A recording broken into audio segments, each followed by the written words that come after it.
as the COVID crisis unfolds, we are all undoubtedly finding ourselves making decisions in some very difficult circumstances.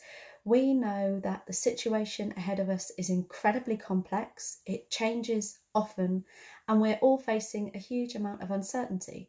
And those things make decision making really difficult, and it's easy to fall into decision traps under these circumstances. And one decision trap in particular that's a risk right now is decision inertia. Now, decision inertia happens when you don't make a decision, or you defer your decision either to another point in time or to another person, so it doesn't actually get made. And decision inertia can happen when situations are incredibly uncertain, as they are right now, and they can also happen when someone is focusing so much on their anxieties over their accountability than focusing on the decision itself.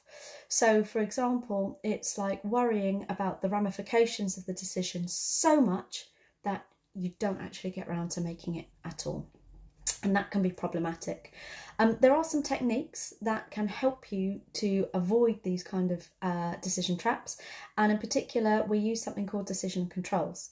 The decision controls help you to double check the decision before you make it, to make sure it's the right one. And it also reduces some of those circumstances that decision inertia can manifest in. So it's very simple. Once you've made your decision, you confirm to yourself what it is that you're actually trying to achieve. What's your goal? What do you expect to happen as a result of the actions that you're trying to take?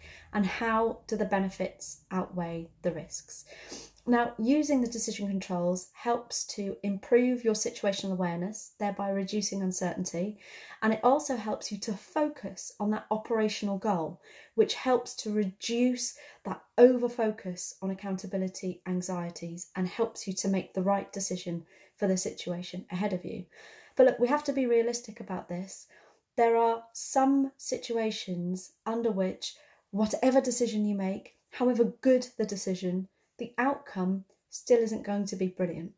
So you find yourself in a horrible situation where you have to choose the least worst option. And that's a reality, particularly in situations like this. But I think as well as the decision making, there is one point that is important for everyone in a leadership role to consider at the moment. And that is, for everything that you do, the one thing that people will remember when they look back at a time like this is not what you did, it's not what you said, it's how you made them feel.